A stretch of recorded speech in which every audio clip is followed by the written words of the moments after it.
আসসালামু আলাইকুম সবাইকে। আজকে আম্মু সরিষা ইলিশ ভাপা দিচ্ছিল কচু পাতায়। তো আমিও ভাবলাম এই সুযোগ হাতছাড়া না করে ভিডিওটা করে ফেলি। বিকজ এটা খুবই মজা হয় খেতে।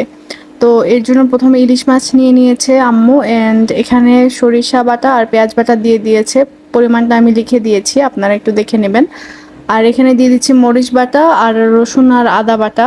সব মিলিয়ে 1.5 স্পুন দিয়েছে এবং এখানে লবণ দিয়ে দিচ্ছে স্বাদ মতো। আর সামান্য হলুদ যাতে কালারটা না ঘোলায়। আর দিয়ে দিচ্ছে পরিমাণ মতো সরিষার তেল এবং সবগুলোকে মিশিয়ে আম্মু এখন মেখে নিচ্ছে। তো মাখা হয়ে গেলে এটা কচু পাতায় ভাপা দিব। এটাকে আমাদের অঞ্চলে দুধ কচু বলা হয়, আপনাদের অঞ্চলে কি বলা হয় অবশ্যই জানাবেন। নিচের পার্টে ভালোভাবে কচু পাতা বিছানো হয়ে গিয়েছে। তো এখন মাছটা দিয়ে ওপরে কচু পাতা দিয়ে ঢেকে দিচ্ছে, যেহেতু ভাপে বসাবে। তো দুই সাইডে ভালোভাবে দিয়ে লাস্টে এর উপরে সামান্য লবণ পানি দিয়ে দিব যাতে কচু পাতার মধ্যেও লবণটা ঢুকে যায় ভালোভাবে। তো সামান্য পানি দিয়ে এটা ভালোভাবে ঢেকে এটাকে চুলোয় বসাবো। প্রথমে একদম হাই হিটে চুলার আঁচ অ্যান্ড 3 মিনিট পরে লো হিটে কুক করেছে। তো ইন টোটাল 10-15 মিনিট পরে দেখুন এটা হয়ে গিয়েছে, মাছটাও এবং পাতাটাও সেদ্ধ হয়ে গিয়েছে।